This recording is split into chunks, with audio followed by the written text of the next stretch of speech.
Chào thầy, hôm nay mình tiếp tục tập luyện lại đàn phép 1, 2 và 3.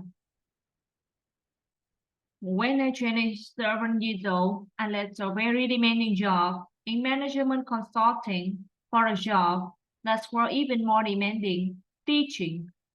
I went to teach 7th grade math in the New York City public schools. And like any teacher, I made quizzes and tests. You gave out homework assignments. When the work came back, I calculated grades. What struck me was that IQ was not the only difference between my best and my worst students. Some of my strongest performers did not have stratospheric IQ scores. Some of my smartest kids weren't doing so well. And that got me thinking. The kinds of things you need to learn in 7th grade math.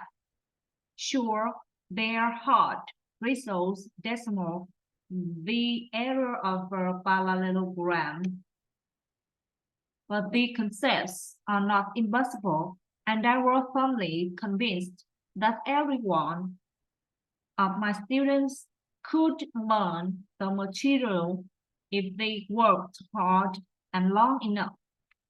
After several more years of teaching, I came to the conclusion that what we need in education is a much better understanding of students and learning from a motivational perspective, from a psychological perspective. In education, the one thing we know how to measure best is IQ.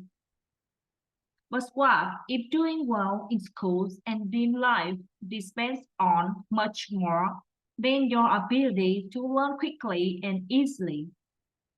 So I left the classroom and I went to graduate school to become a psychologist. I started studying kids and adults in a kinds of super challenging settings, and in every study, my questions were who is successful here and why. My research team and I went to the West Point Military Academy. We tried to predict which cadets would stay in military training and which would drop out. We went to the National Spelling Bee and tried to predict which children was advanced further in competition. We studied rookie teachers working in really tough neighborhoods, asking which teachers are still going to be here in teaching by the end of the school years, and of those who will be the most effective at improving learning outcomes for their students.